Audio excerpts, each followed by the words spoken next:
I just remember being so afraid all the time and that just kind of being the norm. It went from these just rules that I just couldn't seem to figure out to now pushing and shoving and throwing and choking and all of those kind of things, and just things that I'm like, how is this my life?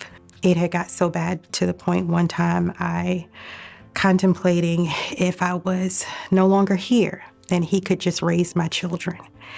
And I made the conscious decision, and I moved from ideation to attempt. And by the grace of God, the attempt didn't work. And then I remember one final incident. He came home, he was so angry, and I don't know what had happened. The house was clean, it was spotless. I had made some food. I had set it out the way I always do, but he was so angry. He ended up tearing up the entire place.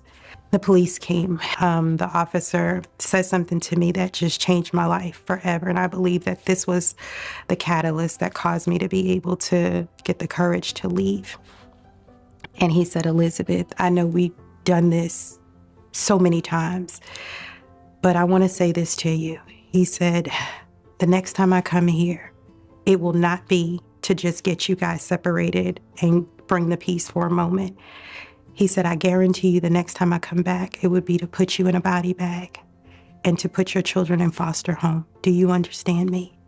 In that moment, those words just hit me to my core, and I made the decision to leave.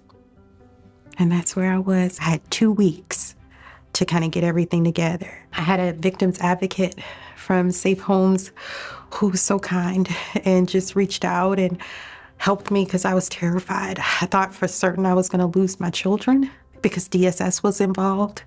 And they were there and they said, no, let's tell you what's coming. And they were able to piece together all of the things that were coming. Like, hey, you're going to be contacted by this person. These steps are going to happen. Here's what you can expect. We've got therapy services. We've got services for your children. They were more concerned with like the inner me, what was happening on the inside. They were concerned for my children. They wanted to make sure we had resources. They truly were an advocate. They gave me a voice. I was able to get my driver's license down here and things just got better. And then I landed like my first corporate job and I worked my way up all the way through there. And then I was able to, continue working and growing. I went to school. I finished school. I'm in human resources. So I have a position that I never thought I was qualified for, and I get to help people. I'm also a career coach, which means I help people with their careers. I help people build their lives.